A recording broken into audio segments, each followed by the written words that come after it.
Some stories don't just entertain, they change the way you feel, think, and see life. Welcome to ZZ Stories. She'd lost everything: her husband, her child, her will to live. But as she stepped toward the edge, a voice behind her whispered two simple words: not today. A single dad, soaked in rain, holding his daughter's tiny hand. He never planned to be a hero. But what he did on that bridge didn't just stop a death. It lit a spark that would rebuild a life from the ashes. This is the story of a woman on the verge, a father who refused to walk away, and a little girl whose innocence pulled a stranger back from the edge. Before we continue, tell us, where in the world are you tuning in from? We love seeing how far our stories travel. Daddy, why is that lady standing in the rain? Gabriel Hayes felt his 6-year-old daughter's small hand tighten in his as they approached the old stone bridge crossing Cedar Creek. The innocent question hit him like a punch to the chest because he knew, with the kind of certainty that comes from years of working construction sites where split-second awareness can mean the difference between life and death, that the woman gripping the bridge railing wasn't just standing there. She was deciding. "Stay right there, baby," Gabriel said, his voice carrying a gravity that made Indy's eyes widen. He positioned his daughter behind one of the bridge's massive stone pillars, his heart hammering against his ribs. "Daddy needs to talk to that lady for a minute." The rain had been falling for 3 straight days in their small Oregon town, turning everything gray and somber. But nothing was as gray as the way this woman stood at that railing, her auburn hair plastered to her skull, her thin frame trembling in clothes that clung to her like they were the only things keeping her tethered to this world. Gabriel had never been in a situation like this before. At 28, he'd faced his share of crises. His wife walking out when Indy was 2, the sleepless nights wondering if he was enough, the constant juggling of work and fatherhood. But this was someone else's life hanging in the balance, and he had no idea what to say. "Excuse me, miss, are you all right?" Her eyes were the kind of green that should have been beautiful, but they were rimmed red from crying, hollowed with the kind of exhaustion that sleep couldn't touch. She looked like she'd been carrying the weight of the world for so long that her shoulders had forgotten what it felt like to stand straight. "I'm fine," she said automatically, her voice hoarse and brittle, "just enjoying the view." Gabriel glanced down at the swollen creek below, its waters churning brown and angry from days of rain. The sound it made was violent, hungry, not the peaceful babble of summer, but something that seemed eager to swallow whatever fell into its depths. "It's pretty rough down there today. Not much of a view in weather like this." The woman let out a laugh that had no humor in it, only pain. Rough seems appropriate somehow. That's when Gabriel noticed her hands. Her knuckles were white from gripping the railing so tightly, and there was a slight tremor running through her arms that had nothing to do with the cold. She wasn't just contemplating jumping, she was fighting not to. "I'm Gabriel," he said, taking a small step closer. "That's my daughter Indy over there. We were just heading to her dance practice." For the first time, the woman looked past him to where Indy stood behind the pillar. Despite the rain and her obvious distress, she managed to wave back when the little girl gave her a shy greeting. "She's beautiful," the woman whispered, and something in her voice broke Gabriel's heart. You're lucky." "I am," I agreed without hesitation. "But luck doesn't seem to be treating you very kindly right now." The woman's composure cracked like ice under pressure. Tears began streaming down her cheeks, mixing with the rain until Gabriel couldn't tell where one ended and the other began. "Lucky? I don't even remember what that word means anymore." Gabriel waited. In his years managing construction crews, he'd learned that sometimes the most important conversations happened in the spaces between words. People needed room to decide whether they wanted to be heard. "3 weeks ago," the woman continued, staring down at the churning water, "I had everything." The words came out in a rush then, like a dam bursting. "I had my husband Trevor and my son, my beautiful 8-year-old boy Jasper. We weren't rich. Trevor worked at the green elevator outside town, and I did bookkeeping for small businesses from home. But we had each other. We had hope. We had plans." Gabriel's chest tightened. The past tense in her words carried a weight that made his own struggles with single parenthood seem insignificant by comparison. "Jasper was everything to me," she continued, her voice gaining strength as she spoke about her son. "Smart, funny, kind to everyone he met. He wanted to be a veterinarian when he grew up because he said animals deserve to have someone who understood their hurts. The woman's voice broke completely then. The fire. There was a fire at the elevator 3 weeks ago. An electrical malfunction, they said. Trevor was working the night shift. He didn't make it out. Gabriel felt the words hit him like a physical blow. He glanced back at Indy, who was now drawing patterns in a puddle with a stick she'd found, completely oblivious to the tragedy unfolding just yards away. "I'm so sorry," Gabriel said, meaning every word. "I can't imagine." "But that wasn't the end," the woman continued, as if she hadn't heard him. Her grip on the railing tightened even more. I thought at least I still had Jasper. At least we could grieve together, help each other heal. At least I could honor Trevor's memory by raising our son to be the kind of man his father was." Gabriel's stomach dropped. Something about the way she said it told him there was more coming, something worse. "Last Sunday," she said, her voice barely a whisper now, "Jasper had been asking to visit his grandfather's old farm since the funeral. Said he wanted to see the horses, that they might make him feel less sad about losing his daddy. So I drove him out there." The rain seemed to fall harder suddenly, drumming against the bridge with increasing intensity. "The road was muddy from all this rain, just like today. I lost control of the car on a curve about 5 miles outside town. We slid into a ditch." She shook her head violently, as if trying to dislodge the memory. "I woke up in the hospital 2 days later. Jasper." She couldn't finish the sentence, but she didn't need to. Gabriel understood, and the understanding nearly brought him to his knees. "They said he hit his head when we rolled," she whispered. "They said it was quick. They said he didn't suffer. But all I could think was that I killed him. I killed my own son. The only good thing left in my life after losing Trevor, and I destroyed it with my carelessness." "No," Gabriel said firmly, his voice cutting through the rain. "Accidents aren't anyone's fault. They're just terrible things that happen to good people." The woman, he still didn't know her name, laughed bitterly. "The insurance money from Trevor's death paid for Jasper's funeral. Can you imagine that? Using your husband's life insurance to bury your child. I've been evicted from our apartment because I couldn't work after the accident. No family to speak of, no job skills worth mentioning in this economy." She looked down at the churning water again, and Gabriel's heart nearly stopped.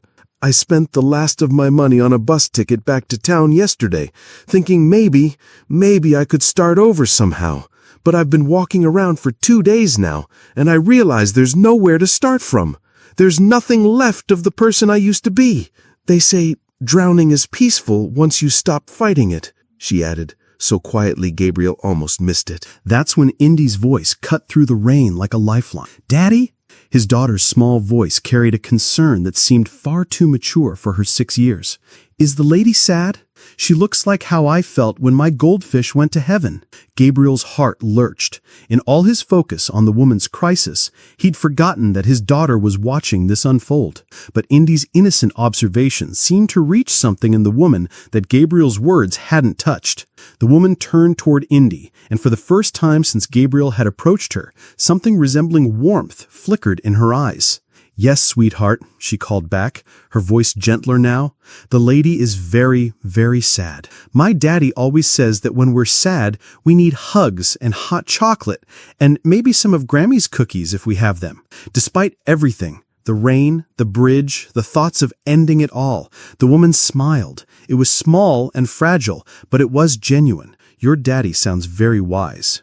Gabriel seized on this moment of connection, like a drowning man grabbing a rope. "She's right about the hot chocolate. There's a little cafe just down the street from here. Nothing fancy, but they make the best hot chocolate in town. Would you like to join us? Just to get out of this rain for a while?" The woman stared at him with such surprise that Gabriel realized she probably hadn't received a genuine invitation for human companionship in weeks. "I don't have any money," she said quietly, as if admitting to some shameful secret. "My treat," Gabriel said quickly. "Consider it a favor from one parent to another." He paused, then added with careful honesty, "or from someone who's been helped by strangers before to someone who could use help now." The woman studied his face, searching for something. Maybe pity, or the kind of false charity that comes with strings attached. Whatever she was looking for, she apparently didn't find it, because her expression shifted from suspicion to something that might have been hope. "I don't understand why you care. You don't even know me. I'm nobody, a stranger who's lost everything." Gabriel thought about his own darkest moments. The nights after Melissa left, when he'd sat in his truck in the driveway, crying and wondering if Indy would be better off with someone who had their life together. The times he'd felt so overwhelmed and alone that he'd questioned every decision he'd ever made as a father. "Maybe because I know what it feels like to think you're drowning, even on dry land," he said quietly. "And maybe because my daughter is watching, and I want her to learn that we don't walk away from people who are hurting." He gestured toward Indy, who had now moved on from stick drawing to making faces at her own reflection in a puddle. "Besides, she's been talking about this dance recital for weeks, and frankly, I could use another adult to help me understand why glitter is apparently a food group in the ballet world." That got a real laugh from the woman. Small, but real. "Not today," Gabriel said softly, understanding somehow that this moment was balanced on a knife's edge. "Whatever you were thinking about doing when I walked up here, not today. Give us 1 cup of hot chocolate. Give Indy a chance to tell you about her butterfly costume. Give yourself 1 more day to see what tomorrow might bring." The rain continued to fall, but something in the air between them shifted. The woman's death grip on the railing loosened, just slightly. "I don't know how to keep going," she whispered, and Gabriel heard a lifetime of exhaustion in those 7 words. "You don't have to know how. You just have to try. 1 day at a time. 1 cup of hot chocolate at a time. 1 conversation with a 6-year-old who thinks glitter should be its own food group." The woman closed her eyes, and Gabriel could see the war being fought behind her expression. Finally, she took a step back from the railing. "Okay," she said simply. Just for the hot chocolate." As they walked toward the cafe, something magical happened. Indy, with the fearless social instincts that only children possess, slipped her small hand into the woman's larger one without hesitation. "What's your name?" Indy asked as they walked. "I'm Indy Hayes, and I'm 6 3/4 years old. I'm going to be a butterfly in my dance recital on Saturday." "Rosalind," the woman said, and Gabriel realized it was the first time she'd introduced herself. "Rosalind Kraft. And I think being a butterfly sounds absolutely wonderful. Do you want to come see me dance?" Indy asked with the casual invitation giving that children excel at. "My daddy says I'm really good, but daddies have to say that, so I need other people to tell me if it's really true." Gabriel watched Rosalind's face as she looked down at his daughter. Something was happening there, some kind of healing that he didn't fully understand but recognized as important. "I would love to see you dance like a butterfly," Rosalind said, and Gabriel heard something in her voice that hadn't been there before.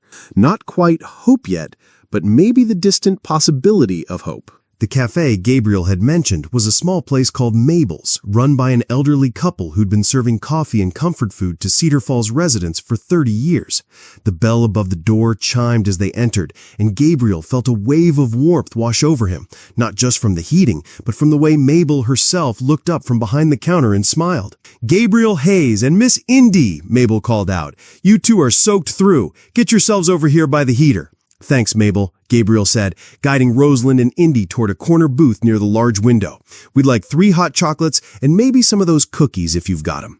With extra whipped cream," Indy added, bouncing slightly in her seat. As Mabel bustled off to prepare their order, Gabriel found himself studying Rosalind in the warm light of the cafe. Away from the bridge and the rain, she looked younger somehow, though the grief was still etched into every line of her face. "You know," Gabriel said carefully, "my landlord just mentioned yesterday that the apartment upstairs from mine is vacant, and Mabel's been looking for help since her last waitress moved to Portland. It's not much, but—" Rosalind stared at him with an expression of complete disbelief. "Why?" she asked, her voice barely above a whisper. "Why would you do this for a complete stranger?" Gabriel glanced at Indy, who was now giving Rosalind a detailed explanation of her butterfly costume, complete with dramatic arm movements to demonstrate her dance moves. 4 years ago, Gabriel said quietly, my world fell apart. My wife decided she wasn't ready for the reality of being a mother, and she left, just packed her bags one day while Indy was napping and walked out. No note, no explanation that made sense, just gone. Rosalind's expression softened with recognition, the look of someone who understood what it meant to have life pull the rug out from under you.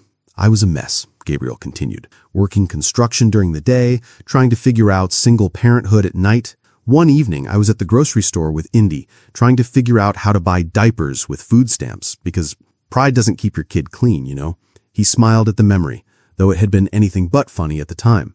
This woman in line behind me saw what was happening. I was counting change, Indy was crying because she was tired, and I was about 2 seconds from having a complete breakdown in aisle 7. This stranger, I never even learned her name, slipped me a $20 bill and said, "We all need help sometimes."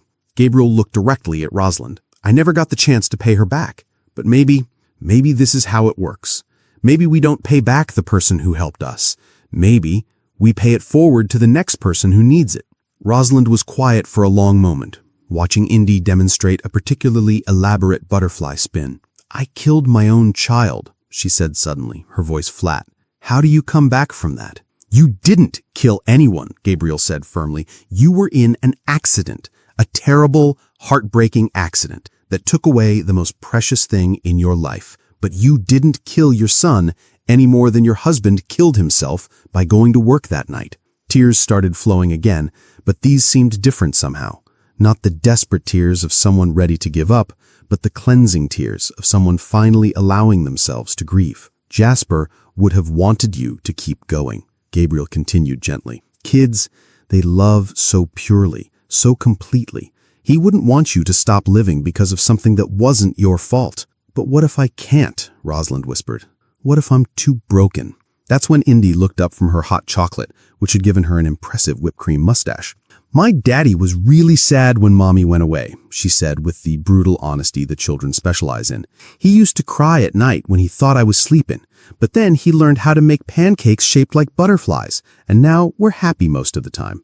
Gabriel felt his throat tighten with emotion. He'd thought he'd been hiding his grief better than that. "The point is," Indy continued, oblivious to the impact of her words, "being sad is okay, but you can learn new things that make you happy again, like butterfly pancakes or hot chocolate with extra whipped cream." Rosalind laughed through her tears, a sound Gabriel was beginning to treasure. "Butterfly pancakes, huh?" she said to Indy. "That sounds pretty amazing." "Daddy can teach you," Indy said with enthusiasm. "He's really good at making them now, but the first ones looked more like blobs." Gabriel felt heat rise in his cheeks. "Thanks for that, kiddo." As they sat in that warm cafe, with rain pattering against the windows and the smell of coffee and cinnamon in the air, something shifted. Not dramatically, not with trumpets and fanfare, but quietly, gently, like the first green shoot pushing through winter soil. Rosalind began to tell them about Jasper, not just the tragedy of his death, but the joy of his life. How he used to collect smooth rocks from the creek behind their house and paint them with tiny faces. How he once tried to give their cat mouth-to-mouth resuscitation after it had been sleeping so soundly he thought it was dead. And how he had insisted on wearing his Superman costume to the grocery store because heroes should always be ready to help. Gabriel found himself sharing stories too, about the early days of single parenthood, about learning to braid hair from YouTube videos, about the time Indy had convinced him that ice cream was a perfectly acceptable breakfast food as long as it had fruit in it. "My Grammy lives in Portland now," Indy announced, suddenly, as if she'd remembered something important. "But she taught Daddy and me how to make cookies before she moved. We could teach you too, if you want." "I'd like that," Rosalind said, and Gabriel could hear that she meant it. By the time they finished their hot chocolate, the rain had lightened to a gentle drizzle. As they prepared to leave, Mabel approached their table with a knowing smile. "You know, dear," she said to Rosalind, "I've been looking for someone to help out here. Nothing fancy, taking orders, serving coffee, maybe helping with the morning baking. The pay isn't much, but it comes with tips and all the coffee you can drink. You interested?" Rosalind looked stunned. I don't understand. You don't know anything about me." Mabel glanced at Gabriel, then back at Rosalind. "I know Gabriel Hayes brought you in from the rain. I know you listened to his little girl talk about butterfly dances for 45 minutes without once looking bored, and I know that in 30 years of running this place, I've gotten pretty good at reading people. You've got sadness in you, sure, but you've also got kindness. That's what I need more than experience." As they walked home through the gentle rain, Gabriel felt something he hadn't experienced in years, the deep satisfaction that comes from knowing you've done something that matters. Not just helped someone, but genuinely connected with another human being in their moment of greatest need. "Gabriel," Rosalind said as they reached the apartment building where Gabriel and Indy lived, "Yeah, thank you for not letting me do something that can't be undone." Gabriel looked down at Indy, who was splashing happily through the puddles in her bright yellow rain boots. "You know what? I think you saved us, too." 6 months later, Gabriel and Indy sat in the front row of the Cedar Falls Community Center auditorium, watching Rosalind walk across the stage to receive her certificate in grief counseling. She had thrown herself into the program with the dedication of someone who had found their purpose, learning that sometimes the people who have experienced the deepest pain are the ones best equipped to guide others through it. The woman who had once stood on a bridge contemplating ending her story had instead chosen to help others rewrite theirs.